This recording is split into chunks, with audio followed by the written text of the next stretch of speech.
In today's video, I'm going to teach you how to connect Jira to Confluence.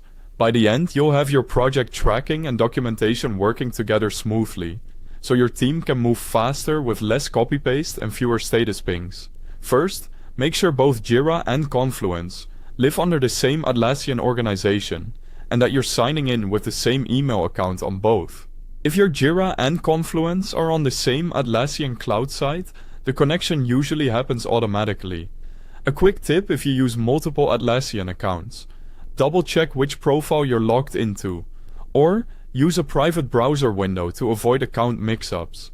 If things aren't connecting as expected, and you have admin access in Confluence, open Settings, go to General Configuration, and choose Application Links. Here, you should see Jira listed as a connected application.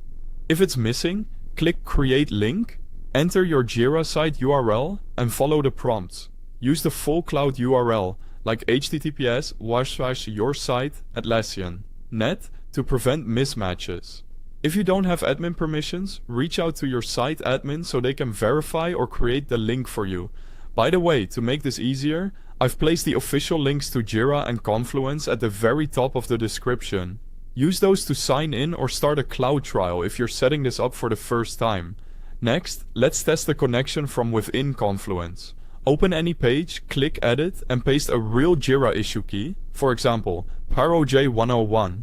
Press Enter. If everything is set up correctly, Confluence will automatically convert that text into a smart link, showing the issue's title, status, and key details. That visual card confirms the platforms are talking to each other.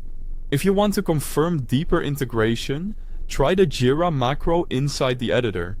Type /Jira, select Jira issues, and then either search by project or use a JQL query to filter exactly what you need. If issues load and preview correctly, you're good to go.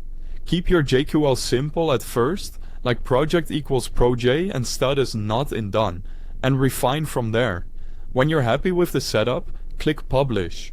From now on, you can link individual Jira issues inside your pages, display filtered lists, surface progress directly in documentation, and keep stakeholders up to date without leaving Confluence.